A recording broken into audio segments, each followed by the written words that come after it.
Horas, Horas, Horas, Berlige Academy datang kembali di hadapan Anda. Pemirsa, kita masih dalam rentang waktu yang dimana kita sangat shock, sangat sedih, ya. Bagaimana nasib penegakan hukum di Indonesia ini, ya. Sudah mulai polisinya asal-asalan, jaksanya juga asal-asalan, hakimnya juga asal-asalan memutuskan, ya. Bagaimana ini nasib kita rakyat kecil ini, ya, kalau penegakan hukum, ya, harusnya tonggak utama penegakan hukum mencari bukti, merekonstruksi atau mereka adegan oleh kepolisian ini kan ujung tombak penegakan hukum yang paling utama, ya. Di sini Kapolri harusnya bertanggung jawab, harusnya, ya, bukan secara pribadi tetapi secara institusional, ya. Institusinya lah yang paling bertanggung jawab dalam kasus, ya, rekayasa Vina Cirebon, ya, yang dianggap, ya, pada saat itu pembunuhan, ya, yang mengakibatkan rekayasa tersebut, ya, 7 terpidana harus dikurung seumur hidup, ya, dan 1 8 tahun kalau tidak salah, ya, Saka Tatal. Jadi inilah saya ingatkan lagi kepada Kapolri ini, ya. Anggaran Anda itu sudah, ya, di institusimu itu sudah 126 triliun untuk tahun 2025. Tetapi penegakan hukum semacam ini malah Anda diam saja, bungkam, ya. Kok bisa, ya, prestasi Anda itu cuma bisa membuat Indonesia terpuruk, ya, terkotor, terkorup, ya, kepolisian terkorup se-Asia Tenggara. Kok bisa orang ini dipertahankan terus sudah 4 tahun, ya, Kapolrinya sejak 27 Januari 2021. Ya. Kalau Anda sedikit ada nilai kemanusiaan, secerca keadilan Anda miliki, harusnya Anda yang datangi itu Mahkamah Agung. Ya.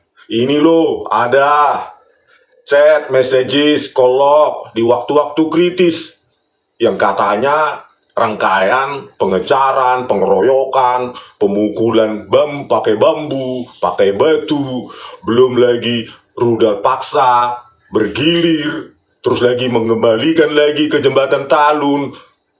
Itu katanya di keputusan, ya, rangkaian peristiwa tersebut mulai 21.15 sampai 22.30.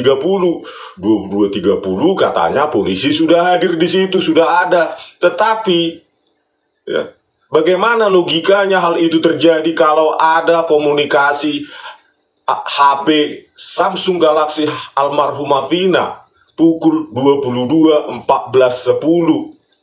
Cobalah terangkanlah itu, bagaimanalah mengabaikan fakta itu yang melakukan digital forensik Polda Jabar. Listio Sigit Prabowo, bagaimana rangkaian tadi itu yang didakwakan, yang dituntut oleh jaksa sehingga ke 7 terpidana itu seumur hidup, ya. 21.15 katanya ada penyerangan, ada pengeroyokan, ada melempar batu, ada memukul bambu, ada samurai, terus pemerkosaan bergilir, terus setelah dibunuh lagi diantarkan lagi ke jembatan Talun 21.15 sampai 22.30. Tetapi almarhumah Vina masih melakukan panggilan dan melakukan SMS messages 22.14.10. Ada sekitar 16 menit, ya, 15 sampai, ya, 22.14.10. Selesai rangkaian peristiwa itu katanya 22.30. Berarti sekitar 15 sampai 16 menit. Bayangkan. Ketika kepolisian Polres Cirebon melakukan rangkaian rekonstruksi dan reka adegan itu, ya, itu scientific evidence itu tidak menjadi faktor penentu.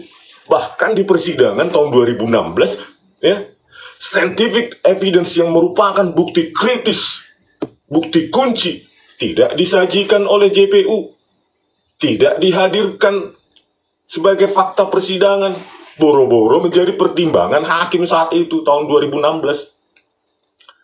Dan tololnya, ya, polisi pada saat itu, pada saat melakukan reka adegan, mengabaikan bukti-bukti ilmiah itu, ya. Bagaimana kalian merekonstruksi adegan-adegan yang dituduhkan, yang didakwakan, dan yang dituntut, yang kalian bisa menersangkakan mereka saat itu, ya, institusimu ini. tanpa melibatkan scientific evidence itu. Apa cocok itu peristiwa semua itu dalam 15-16 menit? Begitu loh. Itu kan pakai kewarasan sedikit saja sudah tidak masuk akal itu. Rangkaian peristiwa yang saya baca di keputusan PN Cirebon itu ya. Kok bisa anggota Anda bisa melakukan reka adegan tetapi berdasarkan kesaksian saja. Kesaksian kesurupan dan kesaksian Aib dan Dede. Tanpa melibatkan scientific evidence. Itu loh, waktu kritis 21, 15 sampai 22, 30, tapi di sini ada panggilan dan SMS dari almarhum Pina yang katanya diruda paksa secara bergilir. Apa sedang diruda paksa dia melakukan SMS? Kecuali kalian bisa membuktikan bahwa HP almarhumah tersebut pindah tangan ke tangan pembunuh atau ke tangan orang lain, baru reka adegan kalian itu benar. Tetapi reka adegan kalian kan abal-abal itu. Kesaksian si ini, kesaksian si itu. Mana scientific crime investigation-nya? Listio Sigit Prabowo. Kalau penegakan hukum semacam ini, abal-abal, ancur-ancuran. Untuk apa keringat rakyat 126 triliun kami gelontorkan sebagai rakyat itu 126 triliun? Kalau scientific crime investigation cuma omong kosong. Ya. Anda sudah berjanji, kalau tidak salah Juli 2024 ini. Anda mengatakan, kami sudah membentuk tim khusus, terdiri dari Kabar Eskrim, Kadipropam, bla bla bla bla, dan akan transparan terhadap publik. Mana hasilnya? Omong kosong. Anda itu sudah terkenal sebagai pejabat publik omong kosong dan omong kosong. Ya, 126 triliun. Anggaran yang sangat besar harusnya kau pakai untuk membuat korps kalian itu lebih bersih. Jangan terkorupsi Asia Tenggara. Inilah buktinya. Meskipun Anda saat itu belum menjabat sebagai Kapolri, ya, tahun 2016 saat itu Tito Karnavian yang merupakan otak rekayasa dan Krishnamurti pada saat di Polda Metro Jaya, ya, merekayasa video CCTV kasus Jessica Wongso. Saya laporkan ke Dumas presisimu itu 6 kali. Omong kosong hasilnya, tidak berkadar pengawasan. Ini juga omong kosong dan omong kosong. Kenapa kau nggak mundur aja secara hormat? Ya. Secara terhormat gitu. Saya tidak mampu. Saya Kapolri omong kosong. Berjanji mengumumkan ke publik transparan. Mana hasilnya? Laporan penyiksaan yang dilakukan Rudiana, siapa lagi gitu, Gugun Gumilar, Aris Papua, mana hasil penyelesaiannya, penyelidikannya, investigasinya? Sudah keluar pejabat-pejabat Mabes Polri itu. Hasilnya apa? Omong kosong. Inilah kalau bentuk pengawasan Komisi 3 yang abal-abal juga ya. Kalau saya dulu, waktu pendidikan di Jepang, saya sering menonton berita ya di sana. Jangankan kepala kepolisian di sana atau menteri, Perdana Menterinya saja dimarah-marahi oleh anggota DPR di sana. Bahkan tunduk-tunduk dia. Gomeng kudasa, gomeng apalah itu, minta maaf. Udah lupa saya bahasa Jepang. Ya. Itulah bayangkan. Setingkat Perdana Menteri pun pengawasannya sangat ketat. Datang di depan anggota DPR-nya di sana. Dimarah-marahin oleh anggota DPR-nya. Bayangkan. Itulah kalau peradaban demokrasinya maju. Ini Komisi 3. Ya, jangankan tingkat Kapolri, tingkat Kapolda aja sopannya berlebihan. Tingkat Kapolres pun sopannya berlebihan. Kita lihat itu Kapolres Tabes Semarang itu, Irwan Anwar itu ya.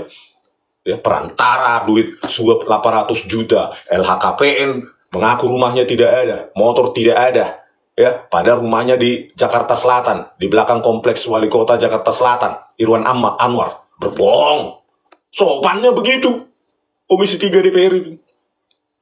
Belum lagi dia, ya, Irwan Anwar itu penyesatan publik, berbohong, tidak tahu malu, mengatakan Gamma yang ditembak itu secara sadis ya, oleh Ibda Robik Jenudin ya, kok nggak salah itu.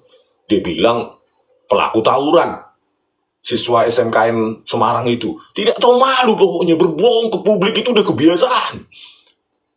Sama seperti Tito Karnavian dan Krishnamurti itu. Nggak ada malunya. merekayasa barang bukti digital untuk menersangkakan, memidanakan Jessica Wongso yang penting dia naik jabatan. Bayangkan itu kan harusnya kau tindak lanjuti hal-hal tersebut, bukan malah diam kau, tak pekerjaanmu. Inilah kasus Vina Cirebon ini. 7 orang akan mendekam di penjara seumur hidup. Karena apa? Karena rekonstruksi kalian abal-abal, penersangkaan kalian abal-abal. Logika apalah pada saat menersangkakan itu? Ada masih yang dikatakan diperkosa secara bergiliran, tapi masih mengirim SMS. Coba lah bayangkan, bagaimana lah kalian menersangkakan saat itu? Logika apa yang kalian bangun? Ya. Inilah dipakailah ini sebagai alasan oleh Mahkamah Agung ini. Mengatakan bukti saintifik itu, SMS itu, ekstraksi SMS oleh Polda Jabar, ya, digital forensik tidak bukti baru. Kan tinggal enteng mereka menolak itu. Ya. Alasan kebaruan lah, tidak mengubah keadaan baru lah. Bayangkanlah logikanya, bagaimana logika sesatnya mulai dari kepolisian, kejaksaan sama hakim bisa membenarkan rangkaian peristiwa yang dituduhkan, tetapi masih ada aktivitas SMS. Dengan gampang diabaikan, dinihilkan, padahal itu sangat kunci. Kalau di luar negeri, Listio Sigit Prabowo, ya, apalagi negara-negara maju seperti Amerika, Jepang, Korea Selatan, itu penersangkaan itu kan berangkat dari bukti material, bukan dari kesaksian si ini, si itu melihat itu, si ini melihat ini. Itu bukan scientific crime investigation itu isu, gosip. Peradaban penegakan hukum di tanganmu hancur dan di tangan Tito Karnavian. Bagaimana tidak ya? Tito Karnavian otak rekayasa. Barang bukti digital direkayasa sesuai keinginannya, dibuat kabur menggunakan tangan kotor Muhammad Noah Lazar dan Christopher Harimandrianto, ahli forensik digital penipu yang menggunakan software gratisan, Irexsoft dan FreeMake. Dan itu tidak kau tindak, kau pelihara dia. Muhammad Noah Lazar juga jadi bos di laboratorium komputer forensik yang menjadikan lab komputer forensik di Mabes Polrimu itu menjadi studio animasi digital. Dan kau diam saja. Ya, perihal dengan kemandulan kekuasaan pengawasan dari Komisi 3 ini ya, kita sangat miris sekali ya. Padahal mereka harusnya wakil rakyat, harusnya kan setara sejajar dengan Kapolri itu ya. Bukan menghormati secara berlebihan. Rekan kerja menghormati secara berlebihan ya. Harusnya tidak boleh dekat secara pribadi. Kalau Anda ingin mengawasi orang lain, ya minum kopi pun nggak bisa. Apalagi main golf. Apalagi diminta, keponakanku mau masuk akpol, tolong ya Pak. Mana boleh kayak gitu, orang yang kau awasi kau mintai tolong. Ya. Kalau kita lihat RDP dengan Kapolri ini malah apa ya? Kayak ajang mau saling memuji gitu loh. Undang ini loh, Kapolri ini. Bagaimana penersangkaan ke-8 terpidana Vina Cirebon itu hanya berdasarkan kesaksian dan mengabaikan scientific evidence yang tidak bias terhadap interpretasi. Confirm 22-14-10 masih melakukan aktivitas chat, SMS messages. Itu tidak bisa dibantah. Dan bagaimana itu diabaikan, baik dari kepolisian, jaksaan, dan hakim yang memutus, dan sampai PK kemarin, tetap itu diabaikan. Inilah scientific crime investigation abal-abal dari Kapolri abal-abal. Yang seharusnya orang ini sudah mundur ini, karena harus kalau punya malu ya.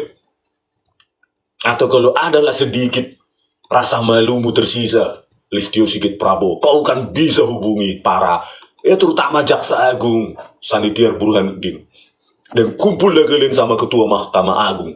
Iya, kami, institusi kami, Kapolres, Polres Cirebon, memang pada saat itu salah, menersangkakan begini-begini berdasarkan hanya kesaksian. Tetapi di digital forensik Polda Jabar pada saat itu ada aktivitas chat yang dikirim oleh almarhum ini, Vina, kepada temannya Widi. Ini kan tidak masuk akal rangkaian peristiwa yang didakwa dan dituduhkan ini. Ayolah kita benahi ini.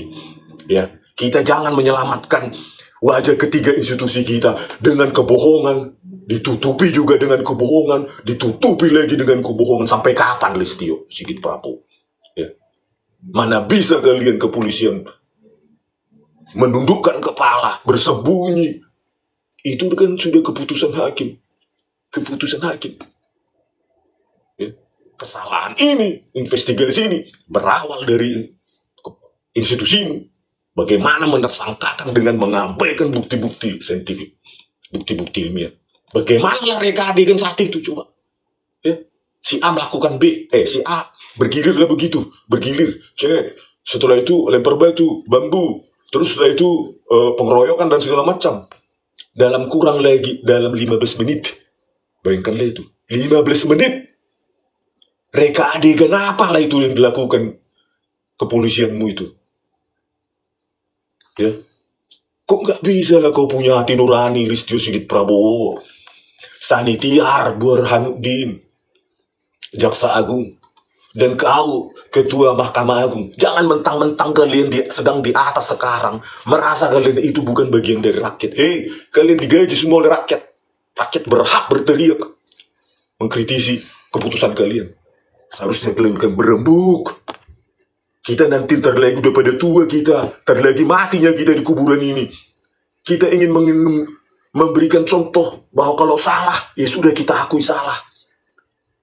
Jangan ingin menyelamatkan wajah institusi kita dengan berbohong.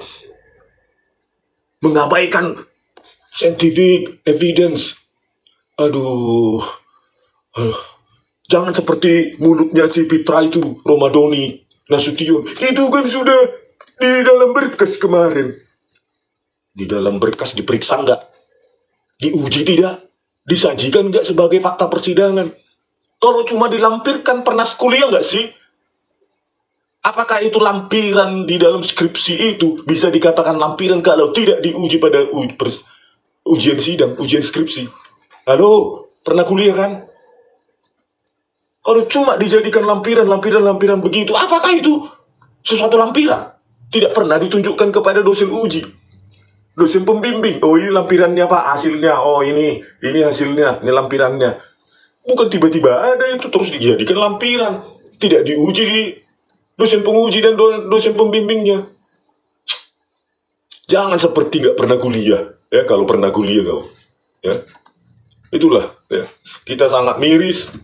Ya, kita minta sebenarnya Komisi 3 ini kalian beringas, kalian menjadi lembaga super body untuk mengawasi ya, institusi-institusi yang bukan hanya punya anggaran besar tetapi punya wewenang untuk menangkap kami, rakyat, memidana kami. Bayangkan kalau bukti abal-abal kayak gitu, ya, rekonstruksi abal-abal, scientific evidence diabaikan. Kami, siapapun kami, rakyat jelata, gampang kali di apa kayak gitu, dijebak kayak gitu. Lihat Jessica Kumala Wongso, digabur-gaburkan video CCTV yang tajam itu oleh Muhammad Noor Azhar pakai software gratis. Laboratorium Komputer Forensik Mabes Polri loh itu yang melakukan itu, karena dia kepala Subdit Komputer Forensik saat itu. Bayangkanlah itu, mau jadi apalah integritas kepolisian Indonesia ini ya. Ya, udah terlalu baik itu.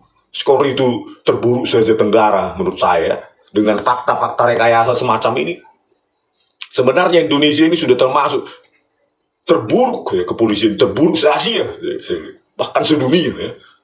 Tidak ada lagi yang lebih buruk saya lihat. Bayangkan Kapoldanya saja otak rekayasa Tito Karnavian dan Krisnamurti di Krimum Polda Metro Jaya. Apa yang mau diharapkan Kapolri itu orang itu setelah itu? Dan saya laporkan gak berani ini orang Listio Sigit Prabowo ini, mental pengecutnya ini, banci. Ya. Harusnya siapapun senior musikat. Kalau kalian memang tujuan kalian untuk cari kebenaran dan keadilan. Listio Sigit Prabowo, kami kecewa ya. Saya kecewa, nggak entah masyarakat ya. Bagaimanalah kepolisianmu ini, institusimu ini ya, dengan enteng mengesampingkan digital evidence, menersangkakan orang ya untuk dituntut oleh jaksa. Jangan kau salah-salahkan Kejaksaan Agung sama kehakiman. Dari kalian itu sudah salah sumbernya. rekonstruksi kok mengabaikan digital evidence. Ya. Luar biasa. Coba kita baca ini apanya, keputusannya ya. Inilah keputusannya.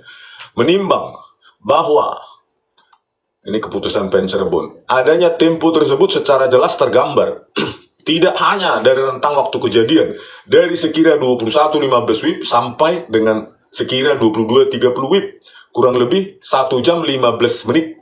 Namun juga dari tempat kejadian perkara yang jumlahnya lebih dari 2 tempat. Yang pertama di depan SMP 11 Kota Cirebon, kemudian pengejaran sampai dengan di tanjakan jembatan layang tol Desa Kepongpongan, Kabupaten Cirebon, flyover Talun.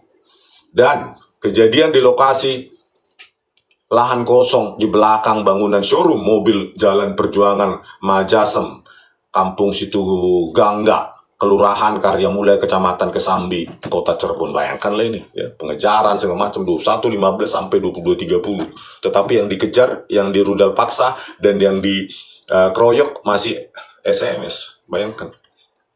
Logika apalah saat itu kepolisian Cirebon bisa merekonstruksi kejadian seperti ini, ya, dalam 15 menit. Hanya di Indonesia yang kepolisian terburuk se-Asia Tenggara yang bisa melakukan seperti ini, ya. Terus kita lihat lagi chatnya ini kan. Ya. 22 ya, 27 Agustus 22.10.14. Di situ ada. Nah ini. 22.10.14. Coba kita lihat. Nah ini ya. Send ya. Status send 27 Agustus 2018, 15, 14, 10, UTC plus 0. UTC plus 7, 22, tambah 7 ya. 22, 14, 10. Ya. Dari HP-nya, HP-nya Vina ke tabletnya Widi. Bayangkanlah ya. 22, 14, 10, masih ada aktivitas chat oleh HP Vina. Dan bagaimana lah rekonstruksinya ini, Listio Sigit Prabowo? Logika kamu lah pakai sebagai jenderal kau. Ya. Jangan bersembunyi di balik keputusan MA yang yang menolak. Tapi tanggung jawabmu sebagai moralitas, sebagai institusi ibu lah dulu, sebagai manusia lah kau dulu. Apakah kasihan kau 7 terpidana ini akan mendekam seumur hidup, menghabiskan hidupnya sampai mati hanya karena ini tidak disajikan di persidangan? Tidak kalian pakai dalam rekonstruksi. Hego ya bang, gimana lah nuranimu Listio Sigit Prabowo ya, ya, jenderal kau tapi hatimu tidak peka terhadap kemanusiaan. Luar biasa gue bang. Ya. Aduh.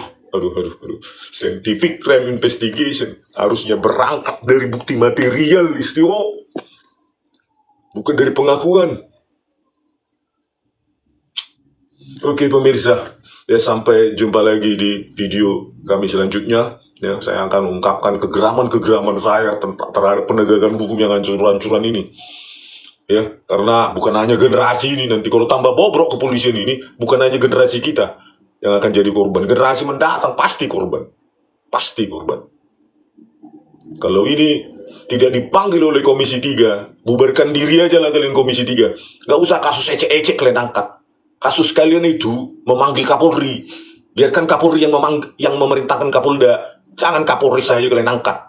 Kalian bawa ke RDP. Panggil itu Jaksa Agung, Ketua Mahkamah Agung. Panggil itu Kapolri. Itu level kalian. Biarkan dia yang memerintahkan anak buahnya. Jangan Kapolri sebentar lagi. Kapolsek kalian panggil ke RDP. Malu-maluin. Ya. Ini dulu, panggil dulu nih. Bagaimana Kapolri itu mengabaikan digital evidence-nya.